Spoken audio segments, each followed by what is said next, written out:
The rifle kicked against her shoulder, and the bullet vanished into white. Nothing. Wren Calloway held her breath, held her position, waited for the hit indicator downrange to flash red. It didn't. Miss. The range instructor's voice crackled through her earpiece, flat and final.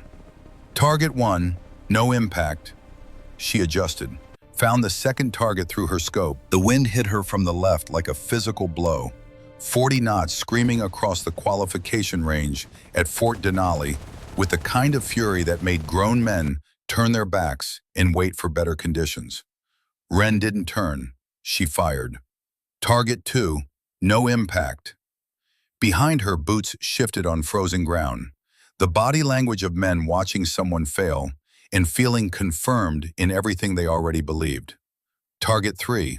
Her crosshairs wavered, wide. Target 4. The bullet found steel. Hit. Her final round. Hit. 2 out of 5. Minimum passing score was 4. Trainee Calloway. The instructor's voice carried across the range even without the radio. Weapons safe. Step back from the line. Wren safed the rifle. Stepped back. Stood at attention in snow that came up past her ankles, while the wind tried to push her sideways. Now the words came. Knew it. That was Hollis, 3 positions down. He didn't bother whispering. Called it week 1. Should have washed her out before Christmas. Driscoll. Louder. Someone she couldn't identify. Waste of a slot. 16 weeks. That's how long she'd been at Fort Denali. 16 weeks of waking at 0430, running in darkness, lifting weights designed for bodies twice her size, and fighting every single day to prove that a girl from a Montana cattle ranch had what it took. And now, on the final qualification, the last gate between training and service, the cold had beaten her. Not her mind, not her courage, just the cold. Sergeant Thorne approached. He was the kind of instructor who never raised his voice because he never needed to. Respected by everyone, hard but honest. The worst person to hear bad news from because you couldn't hate him for delivering it. Calloway. Sergeant. He looked at her. She could see him choosing words carefully, which meant the words were going to hurt. You've got more grit than half the men in this company. I mean that. Thank you, Sergeant. But grit doesn't change physics. He held up his hand against the wind. Feel that? 42 knots sustained, gusting to 50. You weigh 118 pounds. The rifle weighs 14. Your body cannot stabilize a firing platform in these conditions. Every time the wind hits you, your center of gravity shifts. You compensate, but the compensation introduces tremor. Tremor at this range means miss. I understand, Sergeant. It's not about want, Calloway. It's not about heart. It's math. He paused. Your body mass to wind resistance ratio falls below the threshold. You know this. Yes, Sergeant. Pack your gear. Bus to Anchorage leaves at 0600. You'll process out there. He started to walk away. Stopped. For what it's worth, if this range was indoors, you'd have qualified top 5. I've seen your scores in controlled conditions. You're a shooter, Calloway, just not in this environment. Then he was gone. Back to the line. Back to the trainees who had passed. Back to the world that had room for them and not for her. Wren stood in the snow for a long time after that. She didn't cry. She'd made a decision about that in week 3 when Hollis had found her crying in the latrine after a particularly brutal ruck march and had told every man in the barracks. She hadn't cried since. Wasn't going to start now. She picked up her gear and walked to the barracks. The building was nearly empty by 2100. Most of the company had gone to the rec hall for final night celebrations. Music, laughter, the sounds of people with futures in the military enjoying the last night before those futures began. Wren sat on her stripped bunk, duffel bag half packed. The only light came from a bare bulb overhead that flickered every time the wind gusted hard enough to stress the power lines. Her phone sat on the mattress beside her. 4 messages. Dad. How'd it go, kiddo? Your mom would be proud no matter what. Call when you can. Her sister Bryn. A photo. Bryn in front of a mirror wearing an army t-shirt she'd bought online. The text, matching with my big sis. Did you pass? Send pics. I told everyone at school my sister is basically a soldier now. Amy, her best friend from home. Girl, how did qualification go? Call me. Another from Dad, sent 3 hours ago. Haven't heard from you. Getting worried. Everything okay? Ren turned the phone, face down. She couldn't answer any of them. Not yet. Not until she figured out how to say the words. I failed. I'm coming home. It's over. Funny thing about failure, it doesn't hit you all at once. It seeps in like the cold. First you feel it in your fingers, then your arms, then your chest.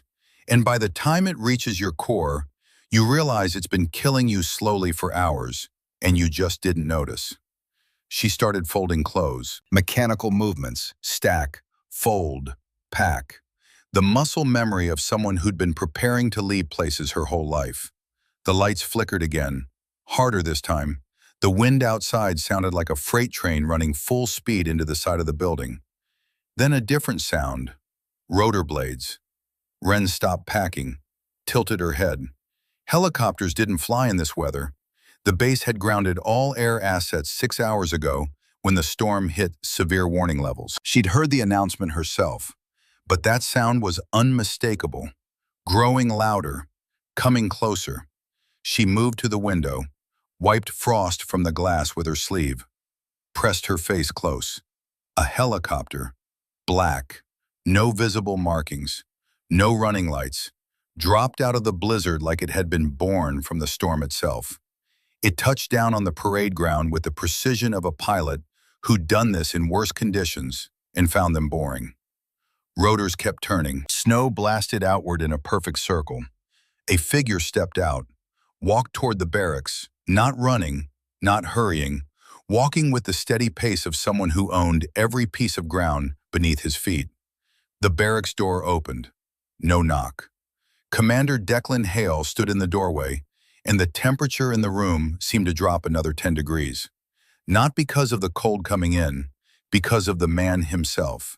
He was not what she expected. Not tall, maybe 5'10", lean, late 40s, maybe early 50s. The kind of face that had been weathered by things worse than wind.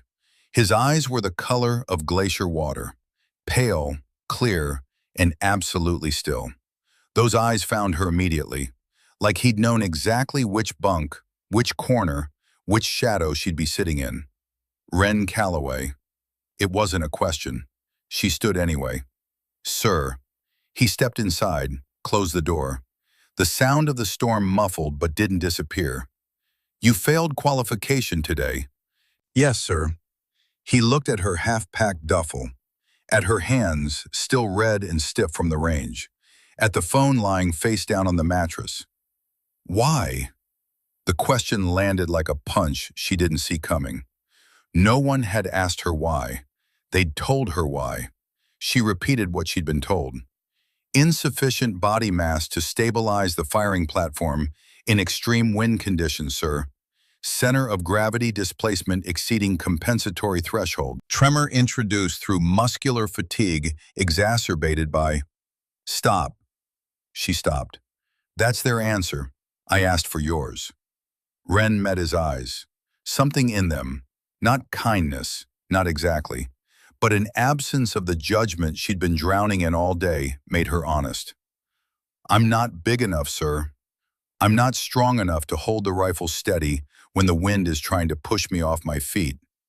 I trained harder than anyone in this company, and it didn't matter. My body can't do what they needed it to do.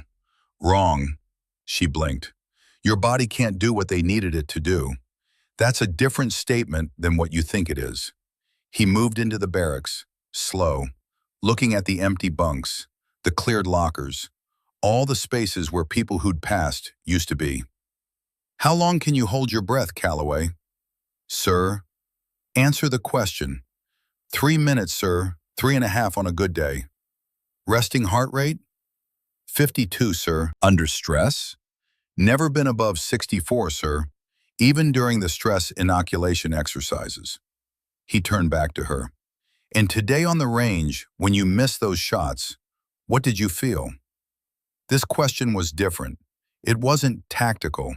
It was personal. Military officers didn't ask personal questions. Not like this. Nothing, sir. Nothing? The cold had gone past pain, sir. I wasn't feeling anything. Not frustration, not panic, not anger, just quiet. Something shifted in his face. The nearest thing to approval she'd seen from anyone in uniform in 16 weeks. Sit down, Calloway. She sat. He pulled a tablet from inside his jacket, activated it, held it where she could see. Thermal satellite imagery. A mountain range she didn't recognize, snow-covered ridges, deep valleys, and clustered heat signatures on a high ridgeline. Red and orange dots against blue-white terrain. What you're looking at is a denied area 92 miles inside hostile territory. Enemy command post on a ridge at 10,500 feet. They're coordinating a weapons pipeline that has killed 37 Allied personnel in the last 4 months. Wren studied the image. Her brain shifted automatically from failure to analysis. Fortified position, sir. They control the high ground. Correct. Limited approach routes, all exposed.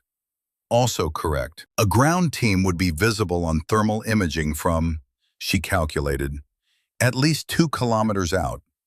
3, actually. They have advanced thermal scanning. He closed the image, looked at her directly. Every team we've sent has been detected and driven back.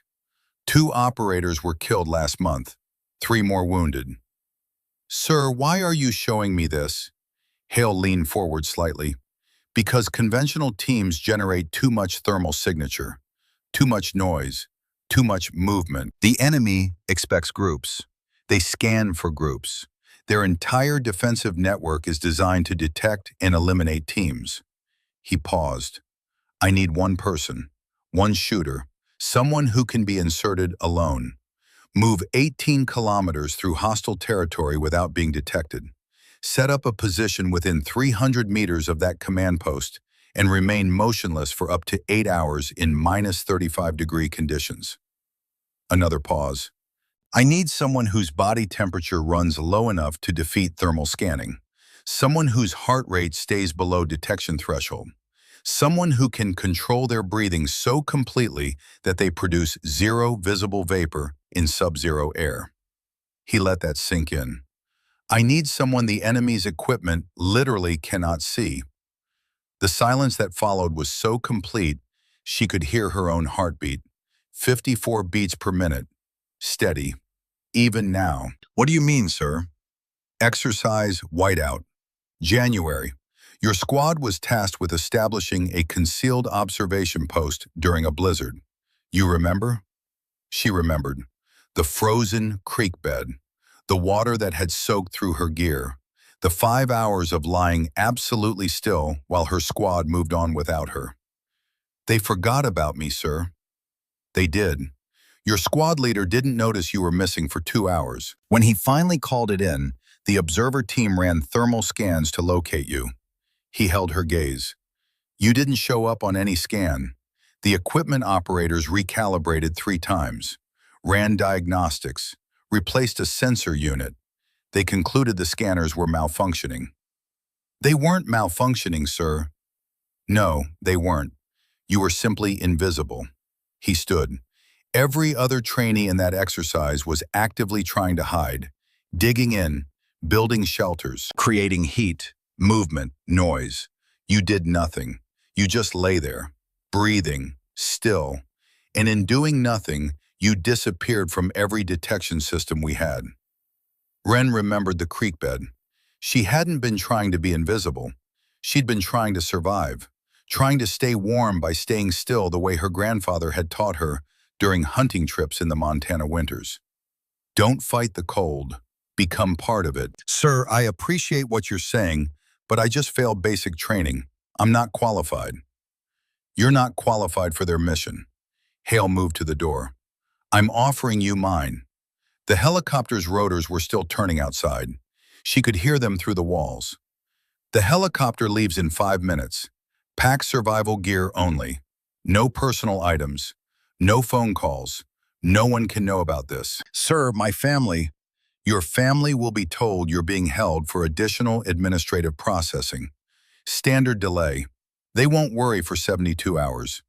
And after 72 hours, he didn't answer that question, which was itself an answer. Sir, I need to understand something. Ren stood.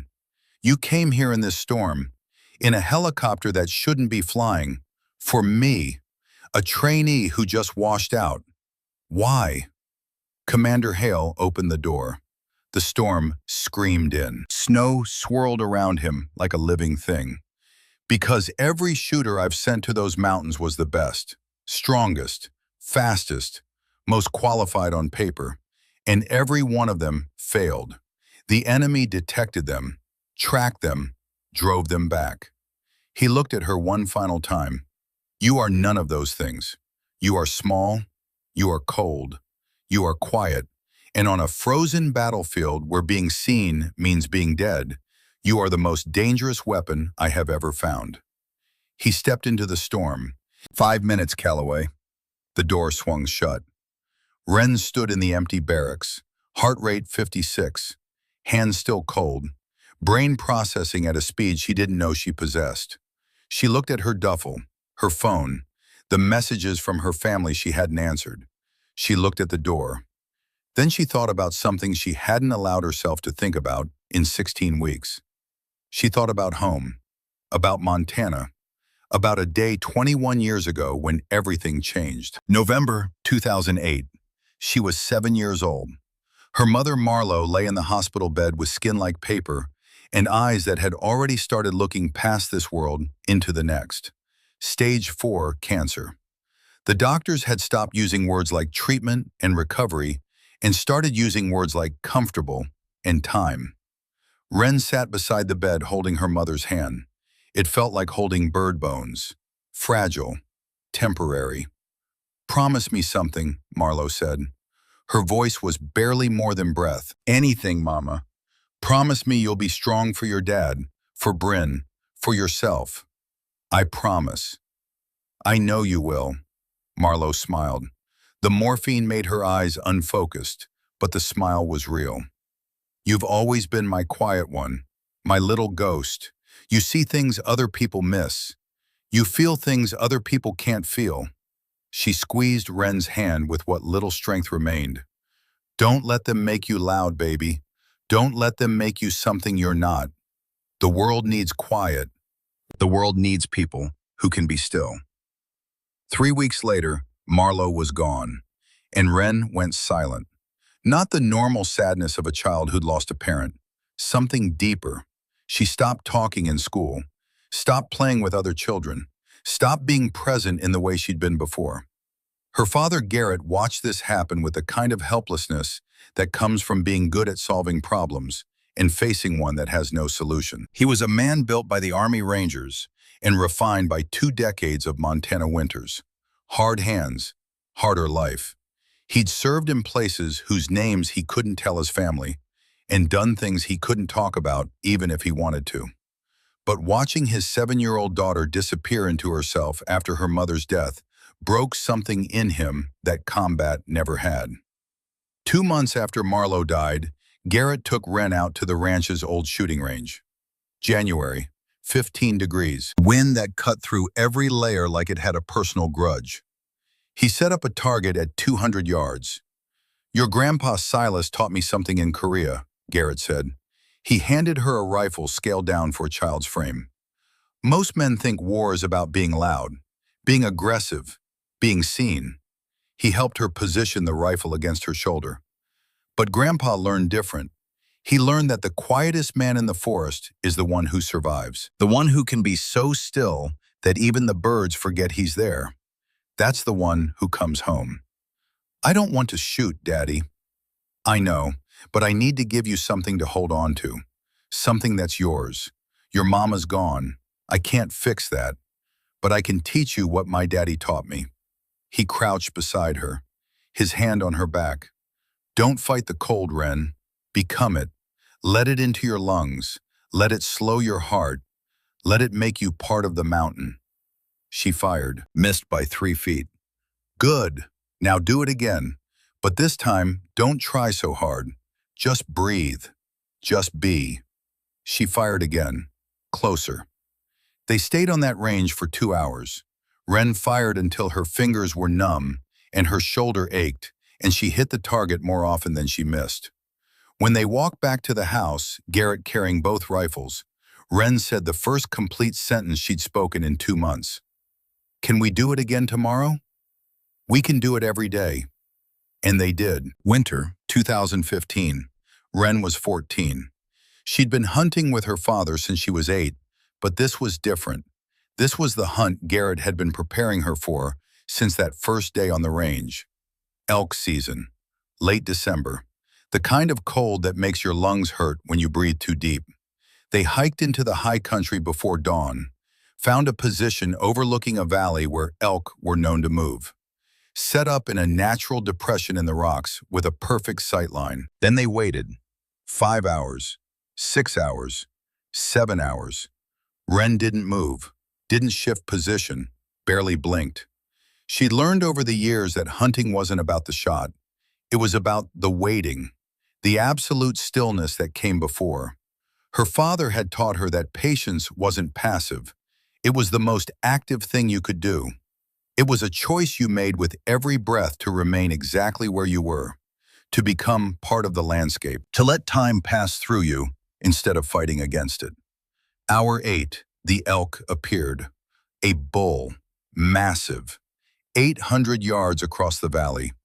Garrett whispered so quietly she barely heard it. You're shot. Wren's heart rate was 48. It had been that low for the past 3 hours. Her body temperature had dropped to the point where she couldn't feel her fingers, couldn't feel her toes, but she could feel the rifle, could feel the trigger under her finger. She found the elk in her scope, watched it move, watched it pause, watched it turn broadside. The wind dropped from 15 knots to 3. She fired. The elk dropped. Garrett didn't say anything for a long moment. Then, 800 yards, first shot, no correction. They hiked down to the elk together. When they reached it, Garrett knelt beside the animal, put his hand on its flank. Your grandpa Silas told me something once. He said there are 2 kinds of soldiers, the ones who fight because they want to, and the ones who fight because they can't not. He looked up at Wren. He said the first kind are dangerous, but the second kind, the ones who do it because it's in their bones, because something in them understands violence in a way other people don't, those are the ones who change wars. I'm not a soldier, Dad. Not yet. Wren blinked. The memory faded. She was back in the barracks at Fort Denali with a choice to make. She grabbed her cold weather gear, stripped the duffel to essentials, survival equipment only, left her phone on the bunk, face down, messages still unopened. She walked to the door, put her hand on the handle. In 5 minutes, she would be on that helicopter. In 2 hours, she'd be falling through darkness into enemy territory. In 12 hours, she'd be lying motionless on a frozen ridge, doing the one thing she'd always done better than anyone, disappearing. But before she opened the door, she allowed herself one more memory. The last thing her father had said before she left for basic training. They'd stood in the driveway at dawn, her duffel already loaded in the truck, Bryn still asleep inside, the Montana sky starting to lighten over the mountains. You know why I taught you to shoot? Garrett said. To give me something to hold on to after Mama died. That's part of it, but there's more. He looked at the mountains. When your mama was dying, she told me something. She said you were different. Said you saw the world in a way other people don't. Said you could be still in a way that scared her sometimes, because it was like you weren't there at all. He turned to her. She made me promise I'd help you understand that gift, that I'd teach you it wasn't a weakness, that being able to disappear, being able to become nothing, that's not something to fix, it's something to use. I don't understand. You will. And now, standing in the barracks with Commander Hale's helicopter waiting, with a mission that shouldn't exist for a soldier who wasn't qualified, Wren understood. Her mother had seen it 21 years ago. Her father had been preparing her for it ever since. Commander Hale had recognized it in a training exercise that everyone else thought was equipment failure. She wasn't too small. She wasn't too weak. She wasn't wrong for the military. She was exactly right for a war nobody else could fight. Wren opened the door and stepped into the storm. The cold hit her like a wall. She didn't fight it, didn't tense against it. She let it in the way she always had and felt her body temperature begin its slow descent toward invisible. The helicopter waited, rotors turning, Commander Hale already inside. She climbed aboard. The door closed behind her. The aircraft lifted off immediately, banking hard into the blizzard. Fort Denali, the place that had measured her and found her wanting, disappeared beneath white. Wren Calloway had failed basic training, and she was about to find out that failure was the only qualification that mattered for what came next. The helicopter banked hard, and Wren's shoulder slammed into the cabin wall. She grabbed a handhold, steadied herself, and looked across the dim interior. Commander Hale sat strapped in, tablet on his knees, face lit by the pale glow of the screen. Two men occupied the bench opposite her. SEAL operators. She could tell by the way they breathed. Controlled, slow. The kind of calm that came from years of walking into places where calm was the only thing keeping you alive. Neither of them looked at her. "Gentlemen," Hale said without looking up, "this is Shadow 1. The larger of the two SEALs, square jaw, neck like a fire hydrant, glanced at Wren for exactly 1 second, then turned to Hale. "Commander, with respect, she hasn't finished basic." Noted.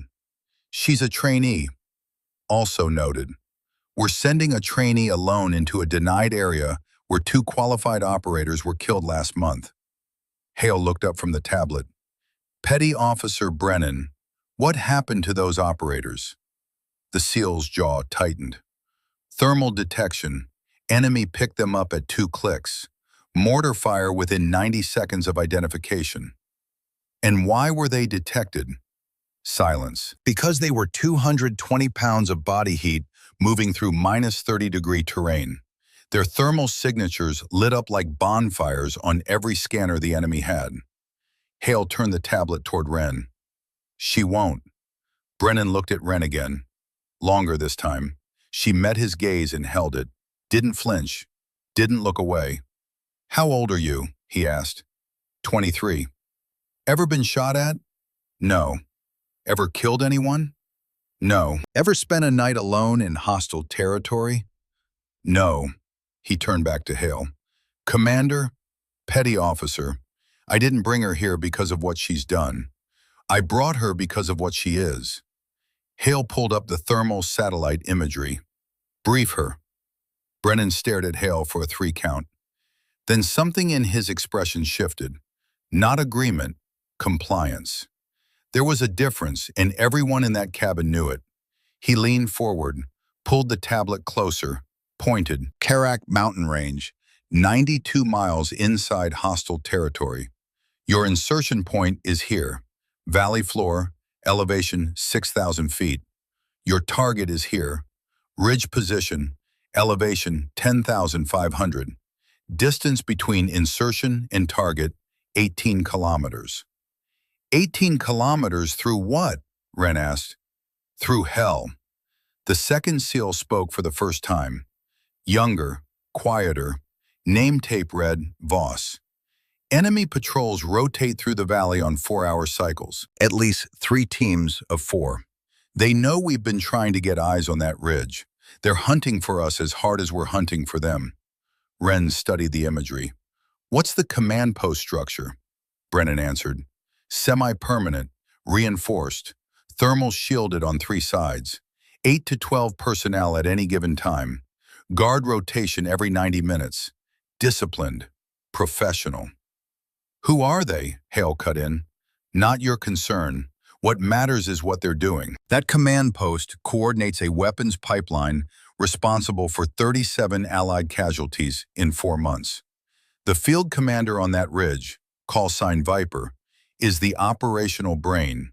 Remove him, and the pipeline collapses. Remove him, Wren repeated. If the opportunity presents, primary mission is observation, intelligence gathering, patrol patterns, communication schedules, supply routes.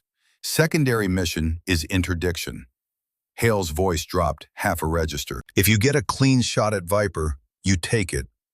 And if I don't get a clean shot, then you lie there until you do, or until 72 hours pass and the next weather system moves through, at which point we extract you.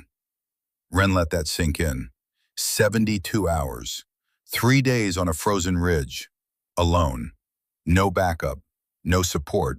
No one coming for her if things went wrong. Questions? Hale asked. She had 100. She asked the one that mattered. What's my extraction plan? The cabin went quiet. Even the engine noise seemed to fade. There isn't one, Hale said. Not until the mission is complete. And if I'm compromised? Secondary extraction point, 18 kilometers northwest of your position. You make it there on your own. On my own? Yes. Voss shifted in his seat. Brennan looked at the floor. Sir, Wren said, if I'm compromised at the observation point and I need to move 18 kilometers through hostile territory with enemy forces alerted to my presence, what's my realistic survival probability? Hale didn't hesitate. Low. The word hung in the cabin like smoke. But higher than zero, Hale added, which is more than I can say for the last 4 operators I sent. He reached under his seat and pulled out a hard case, set it on the bench between them, opened it. Inside was a rifle unlike anything Wren had seen. Compact, matte black, suppressor integrated into the barrel.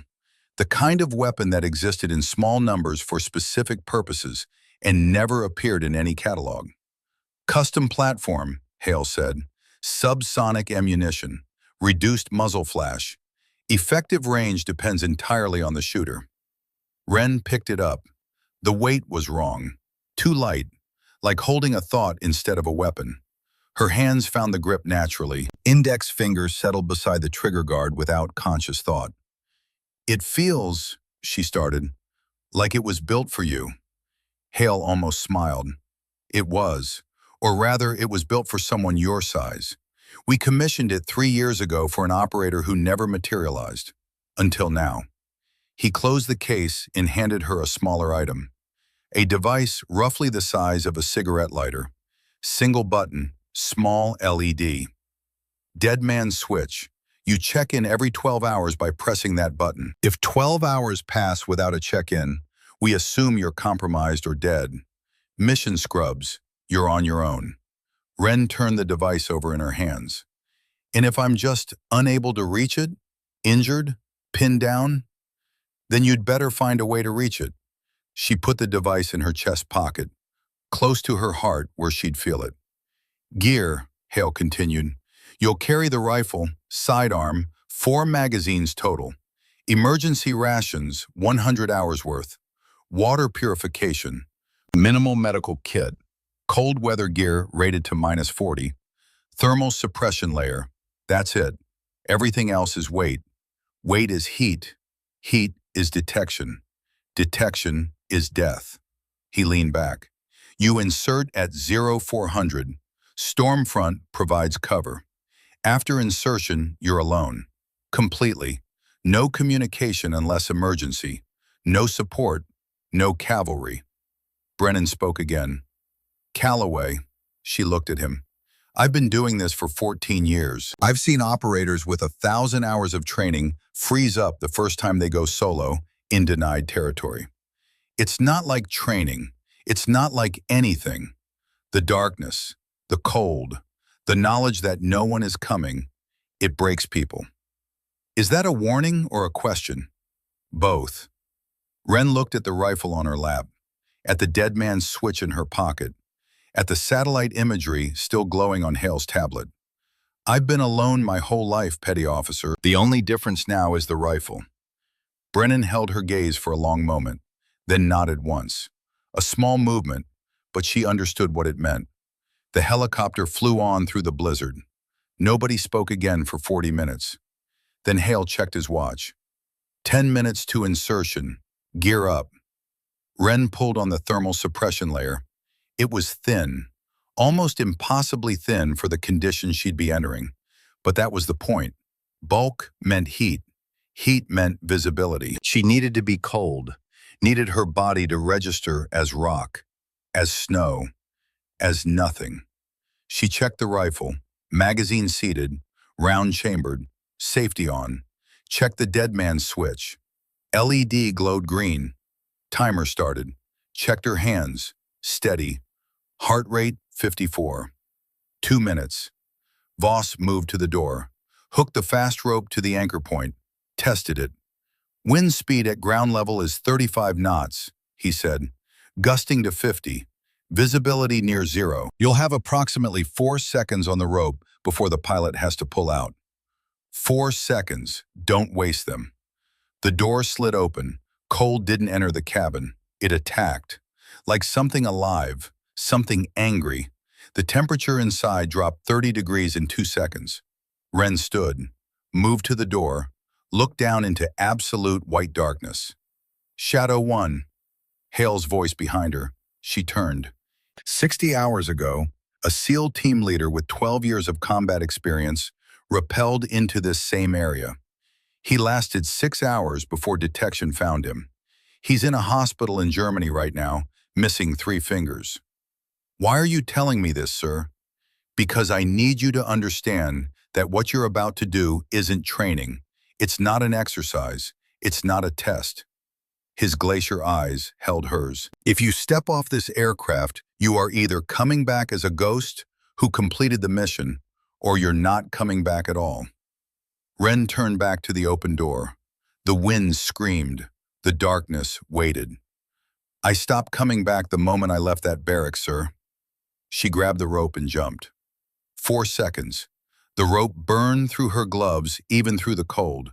Wind caught her body and swung her sideways toward the cliff face, toward rock that would break bones. She squeezed the rope, controlled the swing, felt the pendulum peak and start to return. Her boots hit snow. 3 feet of powder. She sank to her thighs. Released the rope instantly. The helicopter was already gone, pulling up and away. The sound of rotors swallowed by the storm within 5 seconds. Then nothing. Silence so total it had physical weight. It pressed against her eardrums, filled her chest, made each heartbeat sound like a drum in an empty cathedral. Ren dropped into a crouch, let the snow settle over her shoulders, controlled her breathing. In through the nose, 4 seconds. Hold, 4 seconds. Out through the mouth, 8 seconds. Each exhale dispersed instantly in the wind. No vapor cloud, no visible sign of life. She was alone. Truly, completely alone. No team, no instructor, no base to fall back to. No bus at 0600 to take her somewhere warm. Just 18 kilometers of frozen, hostile territory between her and the mission. She checked her compass. Northeast. The ridge was northeast. She started moving. The first hour was calculation. Every step required a decision. Left foot or right? Weight on the heel or the toe? How deep would the snow hold before it crunched loud enough to carry? The wind was both enemy and friend. It covered her sound but stole her heat. Her body temperature was dropping. She felt it in stages, just like the briefing documents described. First hour, discomfort. Fingers stiffening inside the gloves. Toes losing sensation. Face going numb behind the balaclava. She kept moving. Hour 2. She smelled them before she saw them. Not literally, but something changed in the air. A disturbance. The way the wind carried a different texture when it had passed over human bodies. She dropped flat, became part of the ground in a single motion. Controller her breathing until her exhaled air dispersed before it traveled 6 inches from her face. The patrol appeared 40 meters to her left. 4 men moving in a diamond formation, well-equipped, night vision, rifles up, professional. They moved like men who expected contact, who wanted it. Ren pressed her face into the snow, closed her eyes, slowed her heart rate. 52. 50, 48. Each beat deliberate, each breath shallow enough to produce zero thermal signature. The patrol passed within 35 meters. She waited. 1 minute, 2, 3, 5. Then the thing that separated her from every other trainee who'd ever been in this position. She waited 5 more minutes after she was sure they were gone. Then she moved. Hour 4. Her hands stopped hurting. She knew what that meant. The briefing had been specific. Pain meant nerve function. When the pain stopped, damage was beginning. She couldn't afford to think about that. Damage was future. Movement was now. She'd covered 8 kilometers, 10 to go. Hour 5, second patrol. This one was closer, 20 meters. She heard the crunch of their boots, heard one of them cough, heard a low voice say something in a language she didn't understand. She was lying behind a snowdrift barely high enough to cover her body. If any of them had turned and looked, really looked, they might have seen the shape that didn't quite belong.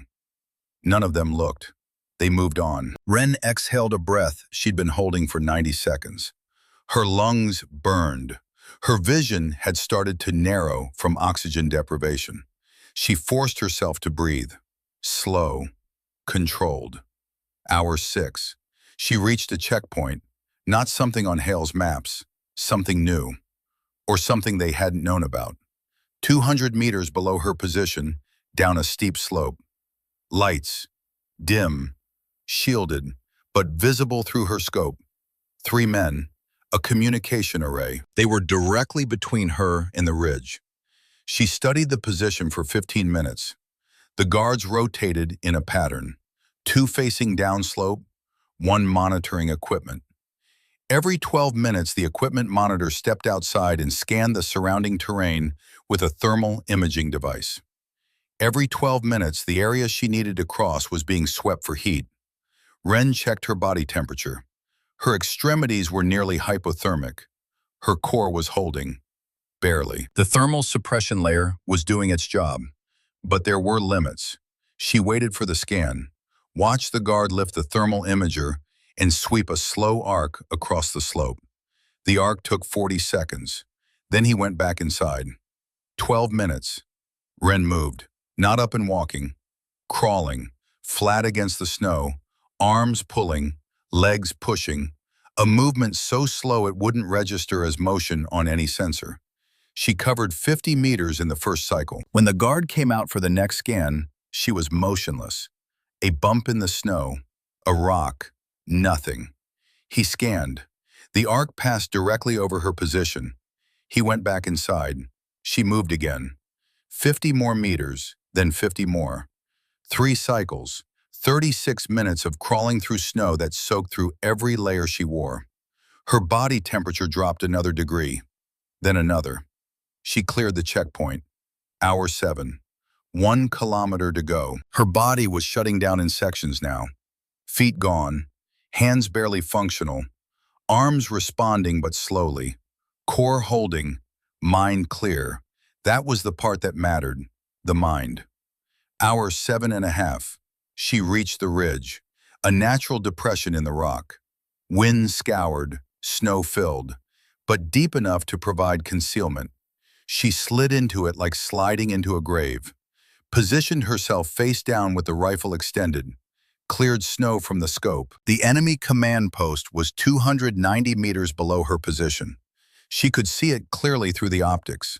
Reinforced structure, thermal shielding, communications antenna, generator, guards. 2 at the entrance, 1 on a mounted position to the east, 1 patrolling the perimeter. She pressed the dead man's switch. Green light. 12-hour timer reset. Then Ren Calloway did the thing she was born to do. She disappeared. Not moved, not hid. Disappeared. Let her body temperature equalize with the snow around her. Let her heart rate drop to 46. Let her breathing become so shallow that no instrument on earth could distinguish it from wind. She became the ridge, became the rock, became the cold itself. And from that place of absolute stillness, she began to watch. Dawn came without color, gray replacing black slowly, like a bruise forming in reverse. Ren had been motionless for 3 hours. She hadn't shifted, hadn't adjusted, hadn't so much as flexed a finger. Through her scope, the command post came to life. Guards changed. A man emerged from the main structure, tall, authoritative, the body language of command. Others deferred to him, stepped aside, lowered their heads slightly. Viper. She memorized his face, his gait, the way he held his left hand slightly behind his back when he walked, the way he paused at the door and scanned the ridgeline before going back inside. He was careful. He knew someone was coming. She cataloged everything. Patrol patterns every 90 minutes, alternating routes. Communication checks every 2 hours on a satellite uplink. Supply movements. One vehicle arrival at irregular intervals, always from the south. Then at hour 15, she felt something that made her blood, already cold, go colder. She was being watched. Not by a patrol, not by a guard, by something patient, something skilled, something that had been there longer than she had. Ren didn't move, didn't react. But behind her scope, her eyes began a slow, methodical sweep of the opposing terrain. There, 1,200 meters across the valley, a shape in the rocks that was almost perfect, almost natural, but not quite. An enemy sniper, positioned to overwatch the command post, positioned to kill anyone who came to do exactly what she was doing. Ren's heart rate ticked up, 50, 52. She forced it back down. The enemy sniper hadn't seen her. She was certain of that. If he had, she'd already be dead. But he was looking, scanning, sweeping the same terrain she occupied with the patience of a man who had done this many times before. She was invisible, but invisible didn't mean safe. It meant she had a window, a narrow, fragile, temporary window before skill and persistence overcame even the best concealment. And across that valley, behind a rifle that had killed dozens of men, a killer was looking for her without knowing she was already looking back. She watched him for 6 hours. Not the command post, not Viper, the other sniper, the one across the valley who didn't know she existed yet. Every 40 minutes he made a micro-adjustment, a tiny shift, scope moving left to right, sweeping the terrain in disciplined sectors. Textbook technique. The kind taught in advanced sniper schools to operators with years of experience. He was scanning for exactly what she was, a ghost in the rocks. Ren studied him the way her father had taught her to study elk. Not the animal, the pattern, the rhythm, the breath of the thing you're watching. Every living creature on Earth has a cycle. Find the cycle and you own the moment between heartbeats. His cycle was 40 minutes. Sweep, settle, stillness. Then 40 minutes later, another sweep. Predictable. And predictable on a battlefield was the same as dead. But the shot was impossible. 1,200 meters. Wind gusting to 40 knots with no predictable lull lasting more than 3 seconds. Uphill angle across an open valley. Subsonic ammunition that would drop significantly at that range. Any ballistics calculator on Earth would flag this shot as no-go. Ren didn't have a ballistics calculator. She had something else. She had 18 hours of lying in the same position, breathing with the mountain, feeling the winds shift and gust and die and return. She didn't know the wind mathematically. She knew it the way a sailor knows the ocean, not by numbers, by feel. And she knew something else. She couldn't complete the primary mission while that sniper lived. He controlled the valley, every approach, every withdrawal, every line of sight. He owned it all. As long as he was breathing, she was trapped. She had to take the shot. Ren slowed her heart rate. 48, 46, 44. Each beat a conscious decision, each breath measured in fractions. She placed the crosshairs on his position, not on him, on the space where the bullet needed to arrive after wind, gravity, and distance had their say. A spot in empty air that existed only in her mind. The wind gusted, 35 knots, 40, 45. She waited. Her finger rested on the trigger. Not pressing, just touching. The way you touch a door handle before deciding whether to open it. She thought about her father, about the day he'd taught her that shooting wasn't about force.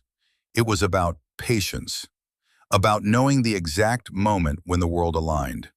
She thought about her mother, about the promise she'd made, about being strong.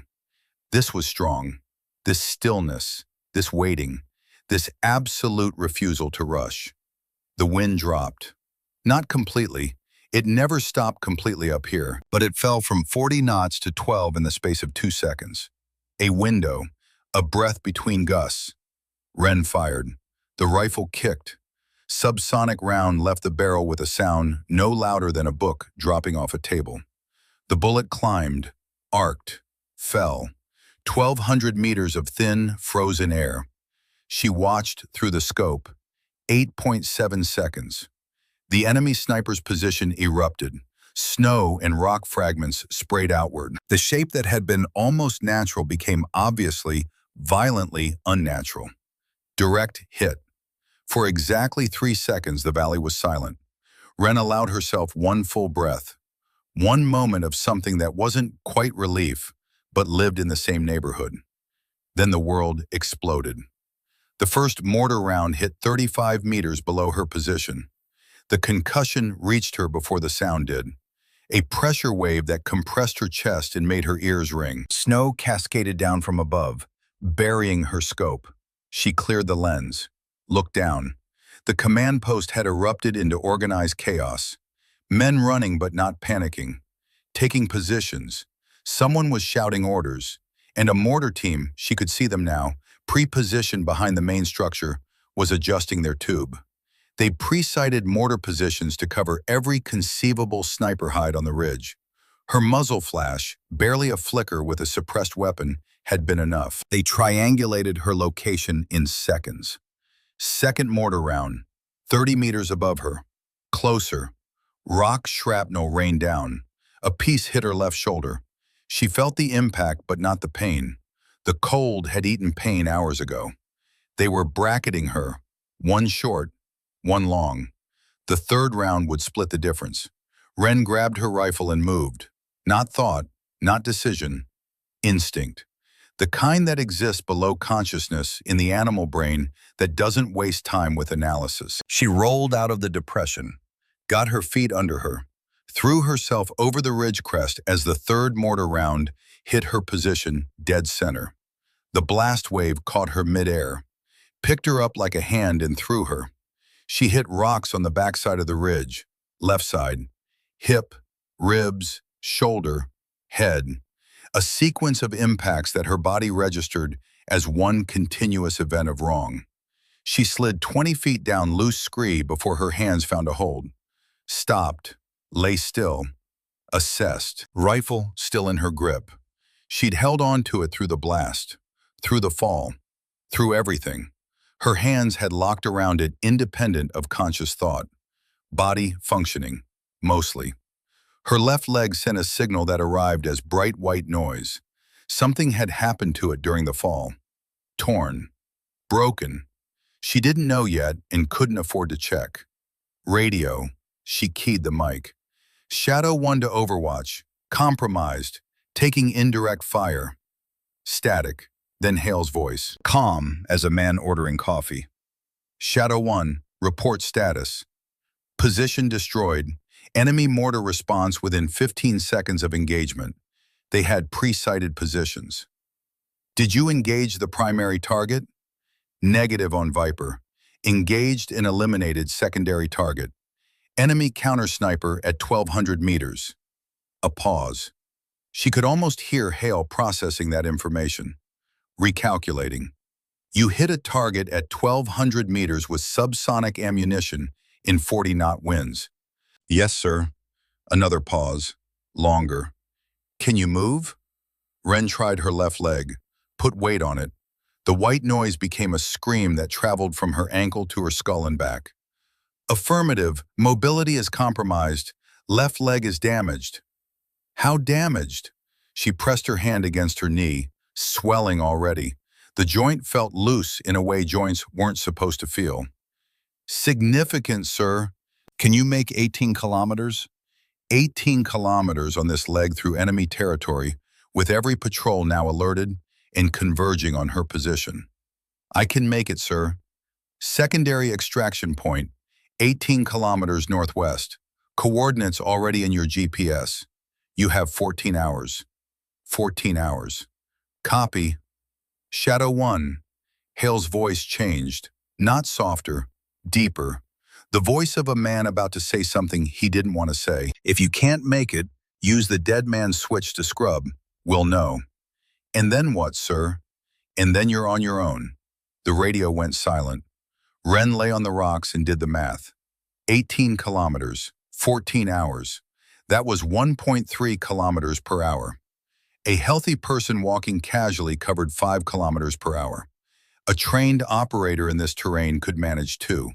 She needed 1.3 on a leg that might be broken. The math worked. Barely. She got up. The first step was the worst. Not because of the pain. She'd already compartmentalized that. But because of the sound. Her knee made a grinding noise that she felt in her teeth. Cartilage moving where cartilage shouldn't move. Structural failure in slow motion. She took the second step, then the third. Behind her, she could hear the mortar team adjusting. They'd realized the third round had hit, but the target might have survived. They were searching. A patrol would follow within minutes. Ren moved down the backside of the ridge, away from the command post, into terrain she hadn't scouted and couldn't predict. Every step was a gamble. The snow could hold her or swallow her. The rock beneath could be solid or rotten with ice. She fell twice in the first 100 meters, got up both times. The second time, her left knee buckled completely, and she went down face first into snow so deep it covered her head. For 3 seconds, she was buried, blind, suffocating. She clawed out, gasped, kept moving. Hour 1 of movement. She'd covered 1 kilometer, 17 to go. Her pace was right, but pace and endurance were different equations. Then she heard them, voices behind her. Not close, maybe 300 meters, but moving in her direction. A patrol sent to confirm the kill. Ren looked around. No cover worth a name. Open slope, scattered rocks too small to hide behind, snow too shallow to burrow into. Except there, a crevasse, a crack in the rock face barely wider than her shoulders. She lowered herself in. The space was so tight her chest compressed against stone on both sides. She pulled loose snow over her head and became nothing. The patrol arrived 4 minutes later. She heard boots on rock, heard breathing, heard a radio crackle and a voice reporting clipped, efficient phrases. Then a boot stepped onto the snow directly above her head. The weight compressed the snow onto her face. She couldn't breathe. The boot stayed. 5 seconds. 10. 15. Her lungs burned. Vision started to spot. The boot shifted. The man was turning, scanning, using her crevasse as a stepping stone to get a better view of the slope below. 20 seconds. 25. The boot lifted. The man moved on. Ren didn't breathe for another 30 seconds. When she finally inhaled, she did it so slowly that the air entering her lungs made no sound at all. The patrol swept the area for 15 more minutes. Thorough, disciplined. They checked behind every rock, every drift, every shadow. One of them passed the crevasse 3 more times. They never found her. When they moved on, Ren waited 10 minutes, then 10 more. Then she pulled herself out of the crack and started moving again. Hour 3, 4 kilometers covered, 14 to go. The leg was deteriorating. Each step took longer than the last. She could feel the joint swelling inside her boot, the pressure building against the laces. She stopped, pulled off the boot. Her knee was twice its normal size, purple-black. The skin stretched tight over fluid that shouldn't be there. She retied the boot tighter. The compression would help with swelling, but increase pain. Pain was data. She could process data. She kept moving. Hour 5, 7 kilometers covered, 11 to go. She'd found a rhythm, not a good rhythm, a survival rhythm. Left foot drag, right foot step. Left foot drag, right foot step. The grinding in her knee had become background noise, like static on a radio tuned between stations. Then the helicopter. She heard the rotors before she saw it, coming from the east, low and fast, thermal scanning. She could see the sensor pod mounted beneath the nose, sweeping the terrain in wide arcs. Wren went flat, pressed herself into a shallow depression, slowed her heart, slowed her breath, let her body become the same temperature as the snow beneath her. The helicopter passed overhead, kept going. She waited. It came back, circling now, tighter. They'd picked up something, maybe residual heat from her movement, maybe a track in the snow that didn't look right. The aircraft hovered 250 meters above her. The downwash from the rotors blasted snow in every direction, creating a whiteout beneath the aircraft. The thermal sensor pod pointed directly at the ground, directly at her. Wren pressed the dead man's switch. The LED changed from green to amber. 12-hour timer reset. At least they'd know she was still alive. The helicopter held position. 30 seconds. 45. A minute. The sensor pod moved in small increments, searching, scanning, hunting. Then it began to descend. They were going to put boots on the ground, check the area physically. Thermal hadn't found her, but someone on that aircraft didn't trust the equipment. Smart, thorough, exactly what she would have done. Wren had a choice. Stay and hope the ground team walked past her like every other patrol had. Or act. The helicopter banked slightly, angled its profile toward her as it maneuvered for a landing approach. And in that moment, 2, maybe 3 seconds, the tail rotor assembly was exposed. She didn't think. Her body moved with the autonomy of a system that had been designed for exactly this moment. Rifle up, scope to eye, crosshairs finding the tail rotor housing in a fraction of a second. 250 meters vertical. The aircraft was moving, crosswinds at altitude that existed in no training manual. She fired. The bullet traveled through vertical space that should have made accuracy impossible. Wind should have carried it wide. Gravity should have pulled it short. Every variable in the equation pointed to miss. But Wren Calloway didn't shoot with equations. The round entered the tail rotor housing. Metal shattered.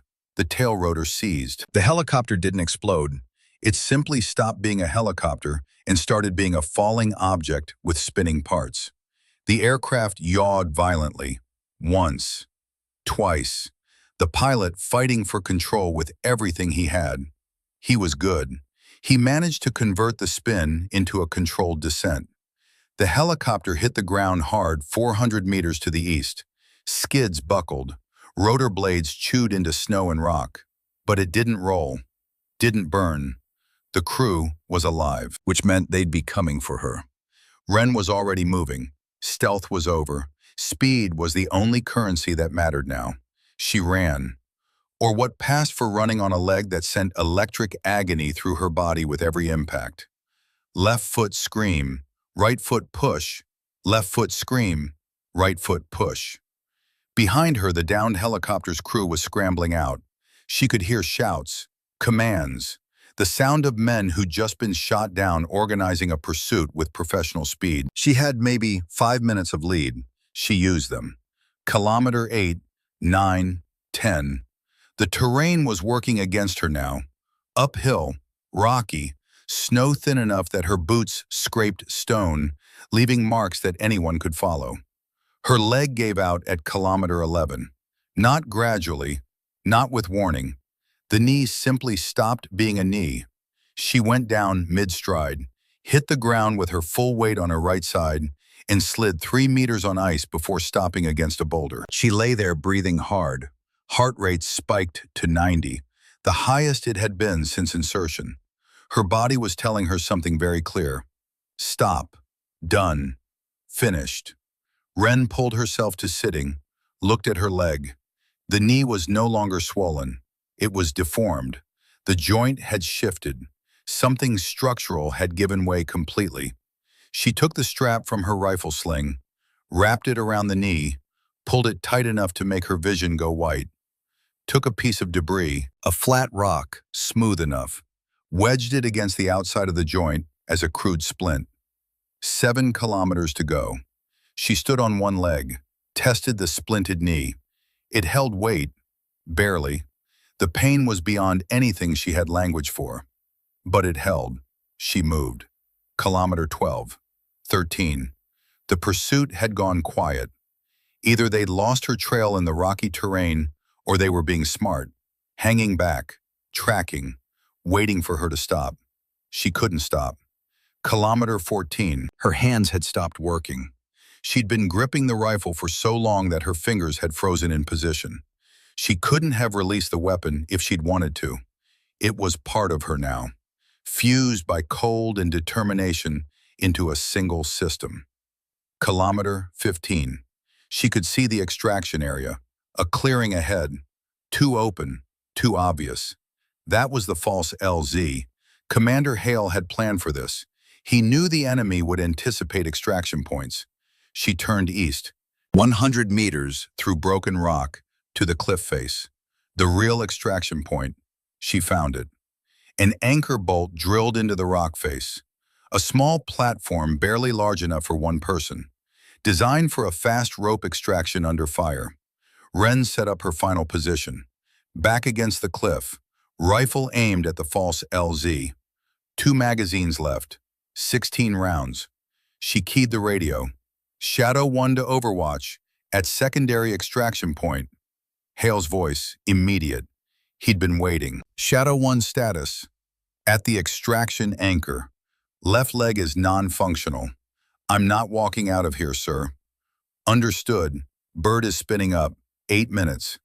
Sir, the LZ is going to be hot. I count at least 2 pursuit teams converging from the south and east. Can you hold for 8 minutes? Wren looked at her rifle, at her frozen hands locked around it, at the 16 rounds that stood between her and the men coming to kill her. I can hold, sir. 8 minutes, Shadow 1. A pause. Don't die. The radio went silent. Wren breathed, checked her splint, adjusted her position against the rock, raised the rifle and sighted on the tree line beyond the false LZ. 8 minutes, 480 seconds. She started counting. At 112 seconds, the first enemy team broke cover. 4 men moving fast toward the clearing, professional movement, covering each other. They thought she was heading for the obvious extraction point. Wren let them enter the clearing, let them commit to the open ground. Then she fired. First round took the point man in the shoulder. He spun and dropped. The other 3 scattered, but they scattered toward cover that brought 2 of them closer to her actual position. She shifted. Second round. The nearest man stumbled. Hit. Return fire. Bullets cracked against the rock face above her head. Stone fragments rained down. She pressed into the cliff and made herself small. Made herself the thing she'd always been. Invisible. She fired again. Third round. Miss. Fourth round. The man behind the boulder stopped returning fire. The second team arrived from the east. 6 men. She counted muzzle flashes. More than she had ammunition for. Shadow 1, Bird is 3 minutes out. 3 minutes. She had 12 rounds and 10 enemies. She fired with the precision of someone who couldn't afford to miss. Every trigger pull was a conversation between her finger and the rifle. Between the weapon and the wind. Between the bullet and the target. Round 5, hit. Round 6, hit. Round 7, miss. The wind gusted at the worst possible moment. Round 8, hit. Return fire intensified. Rounds impacting all around her position. Rock dust in her eyes. She blinked, cleared, kept shooting. Round 9, 10, 11. 1 round left. She heard rotors coming in fast and low from the north. Not a Black Hawk. Something smaller, more agile. The extraction bird. Shadow 1, we see you. Fast rope deploying in 30 seconds. Pop smoke if you can. She didn't have smoke. She had one bullet in 10 seconds. An enemy fighter broke from cover, running toward her position. 30 meters. 20. She could see his face. Young, determined. Rifle coming up. Ren fired her last round. The man dropped at 15 meters. The fast rope hit the ground beside her. She grabbed it. Her frozen hands, locked in their grip for hours, closed around the rope with strength she didn't know she still had. She clipped her harness to the line. "Go!" she screamed into the radio. "Go now!" The helicopter surged upward. The rope went taut. Ren's boots left the ground as bullets tore through the space she'd occupied 1 second before. The cliff face blurred past. The wind hit her like a wall. She dangled on the rope, spinning, watching the ground fall away, watching muzzle flashes wink like angry stars below her. Then they cleared the ridge. The firing stopped. The helicopter accelerated north. In the valley, the command post, the dead sniper, the impossible shot, the 18 kilometers of frozen hell fell away behind her. Ren hung on the rope and looked down at the mountains, at the place that should have killed her, that had tried its absolute best to kill her. She was still breathing. Heart rate 62, steady. They pulled her into the cabin at 4,000 feet. 2 crew members grabbed her harness and hauled her over the edge while the helicopter banked north. She hit the deck hard. Her left leg folded wrong, and the pain hit so fast it whited out her vision for 2 full seconds. "Medic!" someone yelled. Hands on her, cutting away the makeshift splint, pulling her boot off with care that still felt like violence. Ren gripped the cargo netting above her head and bit down on nothing. "Knee is dislocated," the medic said. "Possible fracture below the joint. Ligament damage." "Jesus, how long were you on this?" 14 hours, Ren said. The medic looked at her like she'd told him she'd walked on water. He didn't say anything, just started working. Commander Hale was sitting across the cabin. She hadn't seen him when they pulled her in. He was just there, the way he was always just there, watching with those glacier eyes that registered everything and revealed nothing. He waited until the medic had stabilized her leg, until the shaking in her hands, not cold this time, pure adrenaline dump, had slowed to a tremor, until her breathing came back under 60. Then he leaned forward and handed her a thermos. She looked at it. "Coffee," he said. "Real coffee, not that powder they give trainees." Ren took it, unscrewed the cap with fingers that barely cooperated. The heat hit her palms first, then her chest when she drank. It was the most violent sensation she'd experienced in 24 hours, and that included being hit by a mortar blast. "Did I complete the mission, sir?" Hale pulled out his tablet, turned it toward her. Satellite imagery, the enemy command post from above. But different now. The organized patterns she'd observed for hours were gone. What she saw was chaos. Men moving in random directions, vehicles departing at speed, the communication antenna dark. "The sniper you eliminated," Hale said. "Do you know who he was?" "No, sir." "His call sign was Falcon. Real name doesn't matter. What matters is that he was the enemy's field intelligence coordinator, second in command of the entire regional network. Every piece of information flowing through that sector ran through him." Ren stared at the tablet. The counter-sniper was their intelligence chief. He was both. Dual role. The enemy doesn't have unlimited personnel. Their best people wear multiple hats. Hale zoomed the image. When you killed Falcon, you didn't just remove a sniper. You severed the nervous system of their entire operation. Within 2 hours, their command structure began to fragment. Communication protocols broke down. Patrol coordination collapsed. He closed the image, opened another, a wider view showing Allied forces. Blue markers moving through terrain that had been impassable for months. "Because of what you did, we have a 72-hour window. Right now, as we speak, 3 Allied units are pushing through that sector unopposed. The weapons pipeline is being dismantled." Ren looked at the blue markers. Each one represented soldiers, real people moving safely through a corridor she had opened by lying in the snow and refusing to die. What about Viper, sir? The primary target. Still active, but his operation is crippled. Without Falcon, without the intelligence network, he's operating blind. Hale put the tablet away. We'll get him. You gave us the opening. The helicopter flew on. The medic finished his work. Splint, compression, IV fluids for dehydration. He gave her a look before moving away. The look said, you shouldn't be conscious right now, let alone talking. Ren drank the coffee, let the heat spread through her body, felt the shivers start as her core temperature began to rise. The dangerous part. The rewarming. When blood from cold extremities flows back to the heart, and the heart doesn't always appreciate the surprise. Sir, she said. Hale looked at her. The mission brief said observation and interdiction. Primary mission was intelligence gathering, but you knew about the counter sniper.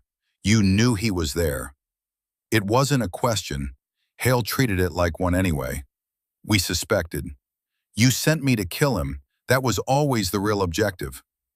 Hale was quiet for a long time. The helicopter's engine filled the silence. The mission was what I told you. Observation, intelligence. But yes, I knew about Falcon. I knew he was the reason every team we'd sent had failed. And I knew that the only way to reach him was to send someone he couldn't see. You could have told me. No, I couldn't. He leaned forward. If I'd told you the primary objective was to kill a specific sniper at 1,200 meters with subsonic ammunition in impossible conditions, what would you have done? Ren thought about it honestly. I would have said it was impossible, sir. Exactly. And you would have been right. It is impossible. By every measure, every calculation, every standard of marksmanship, that shot cannot be made. He paused. But you made it. Because you weren't trying to make an impossible shot. You were solving a problem. You were removing an obstacle between you and survival. You used me, sir. I deployed you. There's a difference. Is there? Hale held her gaze. Something shifted in his expression. Not guilt, he wasn't built for guilt, but acknowledgement. The recognition that what he'd asked of her went beyond normal orders. Calloway, I sent 4 operators into those mountains before you, the best I had. 2 are dead, 2 are in hospitals. I didn't send you because you were expendable. I sent you because you were the only person who could survive what those mountains demanded. And if I hadn't survived, then I would have been wrong, and I would have carried that. His voice dropped. I carry the other 4 every day. 2 more names wouldn't have made the weight lighter, but it would have meant I'd run out of options. Ren let that settle. The helicopter began its descent. Through the window, she could see lights below, a base that wasn't on any map she'd ever studied. What happens now, sir? Hale stood as the aircraft flared for landing. Now you have a choice. The helicopter touched down. The door opened. Cold air rushed in. But it felt different this time. Not hostile, not punishing, just cold. What choice? Ren asked. We'll get to that. First you heal. The medical facility was aggressive in its warmth. After 26 hours in sub-zero conditions, the 68-degree building felt like stepping into an oven. Ren's skin burned. Her fingers throbbed as blood returned to capillaries that had shut down to preserve her core. The doctors were military, but not standard military. No rank insignia, no unit patches. They worked on her leg with an efficiency that suggested they treated injuries like this before. Injuries sustained by people doing things that didn't officially happen. Hairline fracture of the tibial plateau, the orthopedic surgeon said. Anterior cruciate ligament, torn. Medial collateral ligament, partially torn. Severe soft tissue damage to the entire joint capsule. He looked at her over his glasses. The look doctors give when they're about to say something they know the patient won't want to hear. How long were you mobile after this injury occurred? 14 hours approximately. On foot? Yes, sir. Carrying weight? Rifle and survival gear? Maybe 30 pounds. He set down her chart. I've been doing this for 22 years. I've treated special operations personnel from every branch. I have never seen someone remain ambulatory on this injury for 14 hours in extreme conditions. The fact that you didn't go into shock, I don't go into shock easily, sir. Clearly, he picked the chart back up. 6 weeks minimum before I'll consider clearing you for any physical activity. 8 is more likely. You'll need surgery. We can do it here, followed by intensive rehabilitation. When can I train, sir? The surgeon laughed, stopped when he saw her face. Miss Calloway, I just told you that your knee is held together by swelling and stubbornness. Training is not when... He stared at her, then sighed the sigh of a man who'd had this conversation with people like her before and lost every time. 8 weeks minimum, and that's light duty only. No running, no impact, no load bearing. Thank you, sir. Don't thank me, listen to me. If you push this too fast, you'll need a knee replacement before you're 30. After the examination, they moved her to a recovery room. Small, clean, a single bunk, a desk, a window that looked out onto a training compound she'd never seen in any military publication. Wren sat on the bunk, leg elevated, ice pack strapped to the knee that had carried her 18 kilometers through hell. She pulled out her phone. 7 messages now. Dad, 4 messages, each one more worried than the last. The progression was a timeline of a father's anxiety. Casual question, gentle follow-up, direct concern, barely controlled panic. Bryn, 2 messages, shorter, more measured, but she could hear the worry beneath the calm. The way you hear water running under ice. Amy, 1 message, a photo of herself holding a sign that read, "Congrats, soldier girl," with question marks drawn around it. "Call me when you can. Miss you so much." Wren closed her eyes, pressed the phone against her chest. She composed a single message, typed it 3 times before the words felt right. "I'm okay. Had a training setback. Minor injury, nothing serious. I'm at a recovery facility stateside. Can't call right now, but I will soon. I love you all. Tell Bryn the shirt looks great." She sent it to all 3, put the phone on the desk, face up this time. A knock at the door.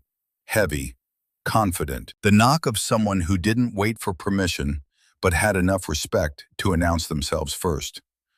"Come in." Petty Officer Cade Brennan. She recognized the type before she recognized the rank. 20-plus years of special operations written into every line of his face. Hands that had done things that would never appear in any report. Eyes that had seen the cost and decided to keep paying it. He carried a folder, dropped it on the desk without ceremony. "Your official file," he said. As of 0800 this morning, Wren Calloway was administratively withdrawn from basic training at Fort Denali. Reason? Medical discharge due to training injury. Character of discharge, honorable. Wren looked at the folder. Is that what happened? That's the story, the only story. He moved to the window. Your family has been notified. You sustained an injury during a training exercise. You're recovering at a stateside facility. You'll be released within 8 weeks to return to civilian life. Civilian life? That's what the world knows. That's what your parents know. That's what your sister knows. He turned back. The mission never happened. The sniper you killed doesn't exist in any report we'll ever file. The intelligence you gathered is credited to satellite reconnaissance. The Allied forces moving through that sector right now think they got lucky with weather and timing. Nobody knows. Nobody can know. That's the price. He studied her face, not her reaction, her capacity, gauging whether she could carry this weight. Most people break under erasure, Calloway. They need recognition, need someone to know what they sacrificed, need the story to be told. Wren thought about her squad at Fort Denali, the drainage ditch, 5 hours of lying still while her entire team forgot she existed. She thought about 16 weeks of being the one nobody noticed, the one who was too small, too quiet, too invisible to matter. I've been erased my whole life, Senior Chief. People have been looking through me since I was 12 years old. The difference is, now it's useful. Something shifted in his expression. A micro movement, the kind of response that in his world was equivalent to a standing ovation. Commander Hale told me you'd say that. Am I that predictable? No, he's that good at reading people. It's why he does what he does. Brennan sat on the edge of the desk. Let me tell you something about what you accomplished out there. And I need you to hear this because what I'm about to say matters. I'm listening. The enemy sniper you eliminated, call sign Falcon. We've been tracking him for 3 years. 12-year veteran of their Special Operations Forces. 37 confirmed kills. 37 that we know about. His actual number is probably double that. Wren said nothing. He was considered one of the 5 most dangerous snipers operating in any theater worldwide. 3 separate Allied Special Operations teams were tasked with his elimination over the past 18 months. All failed. 2 operators killed in those attempts. Why are you telling me this, Senior Chief? Because you need to understand the scale of what you did. Brennan leaned forward. You, a 23-year-old trainee who failed basic qualification 12 hours before insertion, killed one of the most lethal human beings on the planet, at a range and in conditions that every ballistics expert would classify as impossible. It didn't feel impossible. That's the point, Brennan stood. That's exactly the point. For a normal sniper, even an extraordinary one, that shot requires calculation, mathematics, adjustment. And at that range, in that wind, the math doesn't work. The variables are too extreme. So how did I make it? Because you didn't calculate. You felt it. The wind, the range, the bullet's path. You processed it at a level below conscious thought. He moved toward the door. We have a word for that, Calloway. We call it instinct. And it cannot be taught. It cannot be trained. You either have it or you don't. He opened the door, paused. Commander Hale found you because he believes in looking where nobody else looks. In the drainage ditches, in the failed qualifications, in the people the system throws away because they don't fit the standard model. His voice carried something she hadn't heard from any military authority in her entire training. Respect. He was right about you, and in 23 years I've seen him be wrong exactly twice. He left.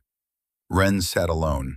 The folder on the desk, her official story, her cover, the lie the world would believe, sat unopened. She didn't need to read it. She knew what it said. Wren Calloway, failed, discharged, done. The woman who sat in this room was someone else entirely. Her phone buzzed. Dad. A reply.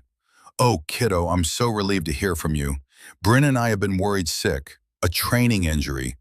Are you sure you're okay? Do you need us to come? Bryn hasn't taken off that army shirt in 3 days. She's so proud of you. We all are, no matter what. Just come home safe. That's all that matters. We love you. Wren read it twice, 3 times, pressed her thumb against the screen as if she could touch her father's hand through the glass. She typed, I'm safe, Dad. I promise I'll tell you everything I can when I see you. A lie inside a truth. She would tell them everything she could, which was almost nothing. She set the phone down, looked at the window. Outside, new recruits were running drills.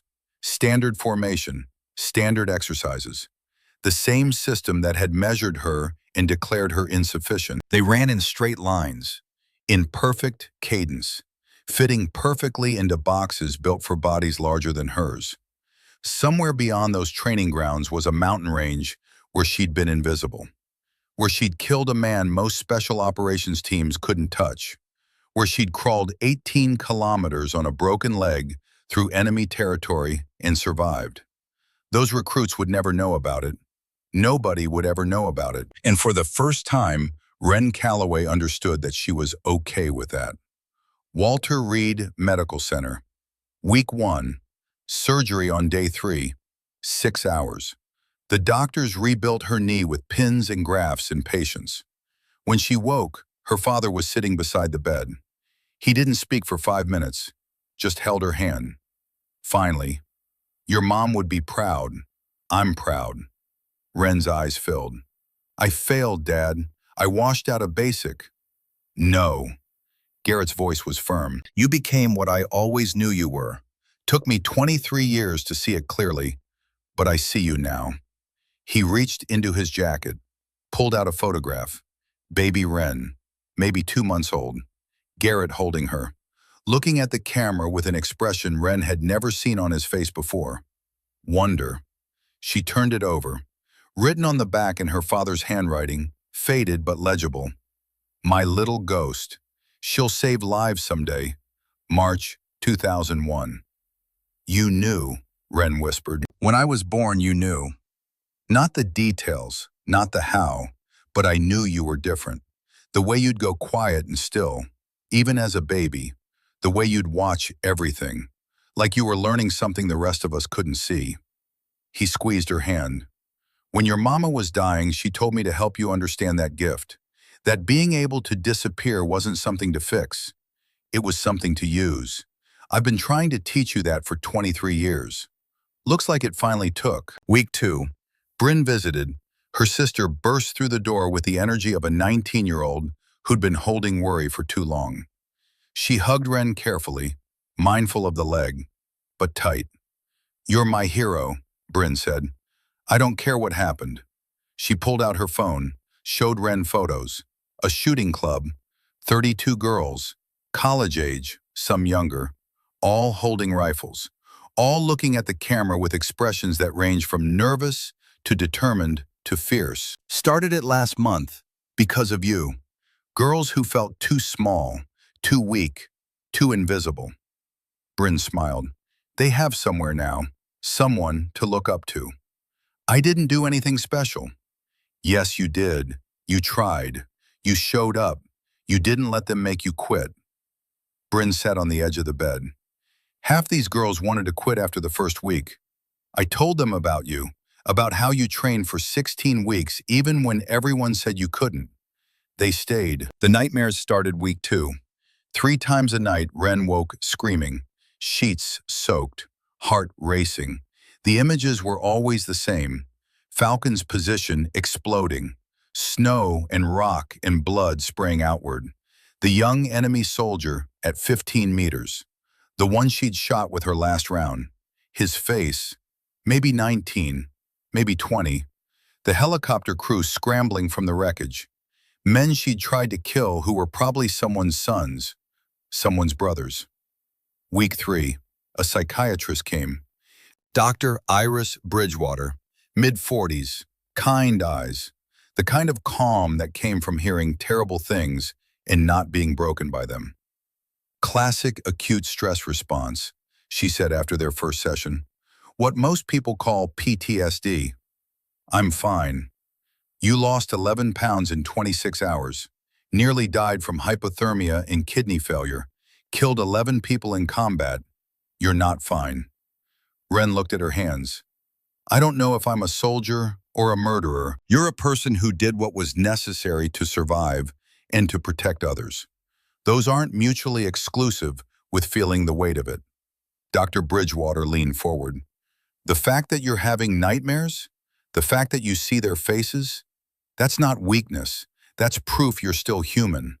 The day it stops bothering you is the day you've lost something that matters." Week 4. More visitors. Petty Officer Brennan entered, hesitant, not his usual confidence. "Calloway, I owe you an apology." Ren blinked. "For what?" "For what I said on the helicopter, that you hadn't completed basic, that you were untested. I was wrong, completely wrong." He pulled out his phone, showed her a photo, a baby, 2 months old, pink blanket, sleeping. "I named her Ren." The words hit harder than she expected. "Because I want her to grow up knowing women like you exist, and I want to be the kind of father who sees her the way you should have been seen from the start. He set a small box on the bed, wooden, hand-carved. Inside was a miniature rifle, exquisitely detailed, maybe 8 inches long. I'm making one for my daughter, for when she's old enough to understand. He turned it over. On the stock, carved into the wood, check your assumptions. Cade Brennan, March 2024. Week 5, Sergeant Thorne appeared, the instructor who'd told her to pack her gear, who delivered the news that her body couldn't do what the military needed. He stood in the doorway for a long moment before speaking. I failed you, Calloway. Should have seen what Commander Hale saw. You were following the rules, Sergeant. I've been teaching for 15 years. Thought I knew what strong looked like. He pulled papers from his bag. New training manual, still in draft. Working title, Calloway Protocol, Identifying Non-Traditional Combat Assets. He set it on the desk. You're changing how we train, how we see people. That matters more than you know. Week 6. Commander Hale brought a folder. Classified, but you should know. Inside were intelligence reports, maps, photographs. Information recovered from Falcon's position had led to 14 other weapons caches. Allied forces had dismantled them all. The inventory was staggering.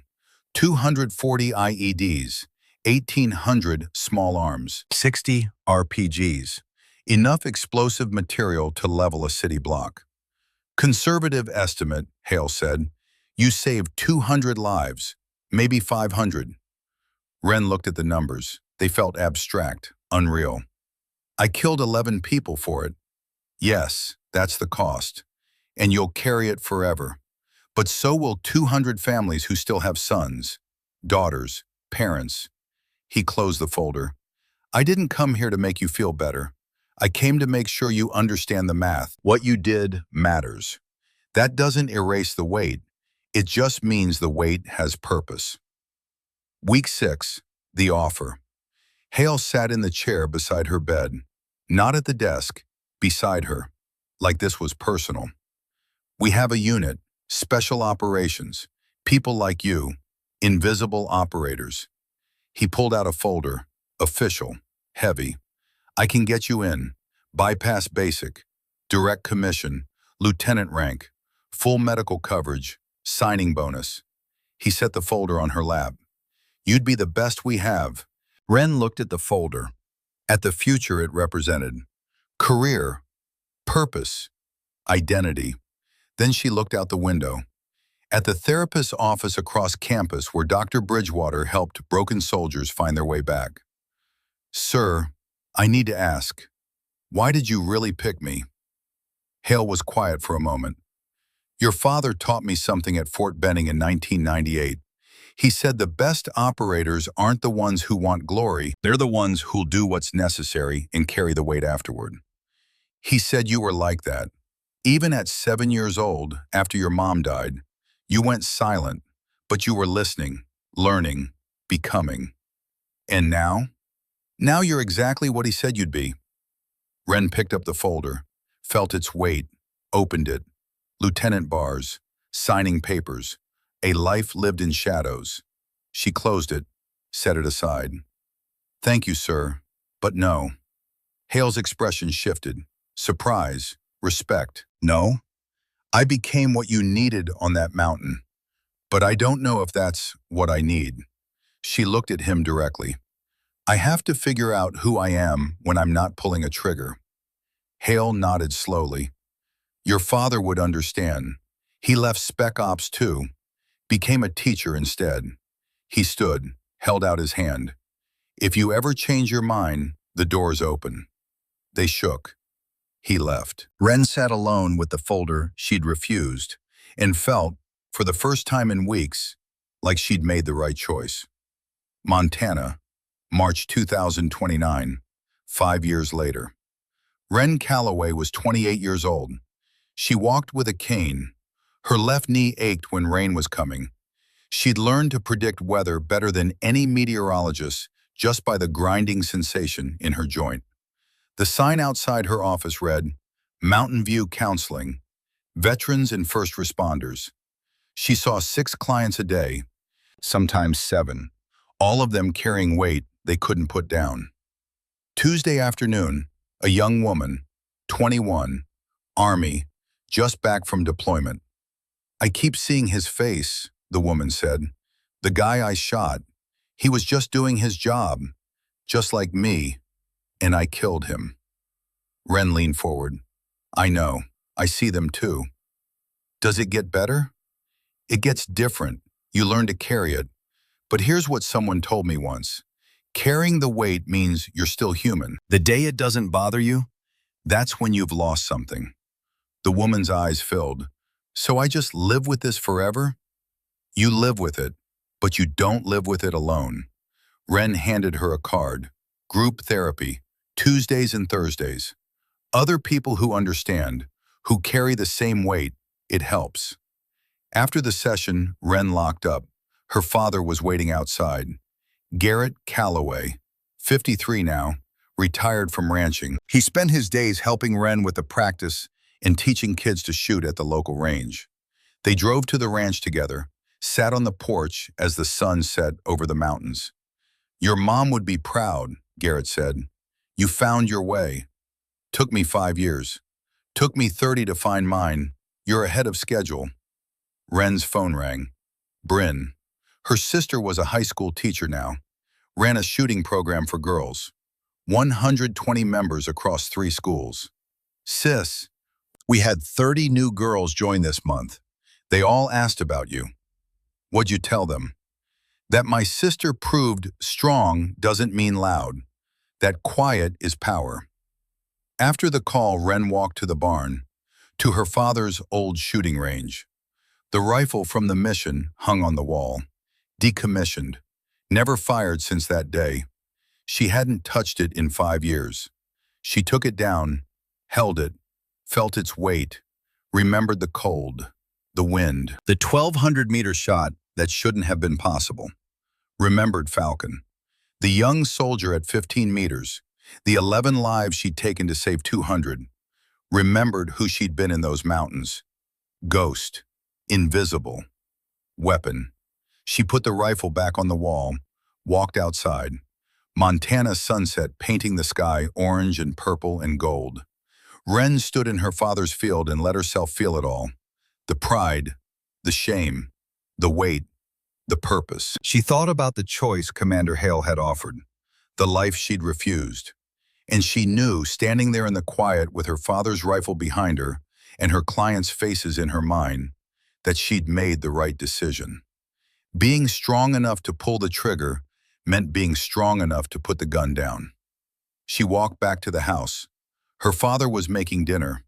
Through the window, she could see him moving in the kitchen, the man who'd taught her to shoot, who'd prepared her for a war she didn't know was coming, who'd loved her enough to let her find her own way home. Ren opened the door and stepped inside.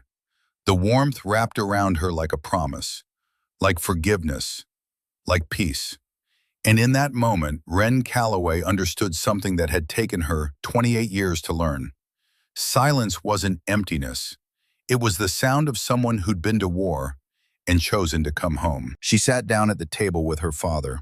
They're fought in quiet rooms with broken people who need someone to tell them they're not alone. She sat down at the table with her father. They ate dinner, talked about the day, made plans for tomorrow. Outside, the Montana night settled over the ranch. Stars came out. The wind whispered through the pines. And somewhere in the darkness, a ghost who'd learned to be human again closed her eyes and slept without nightmares for the first time in 5 years. The war was over. The healing had just begun. And for Ren Calloway, that was enough.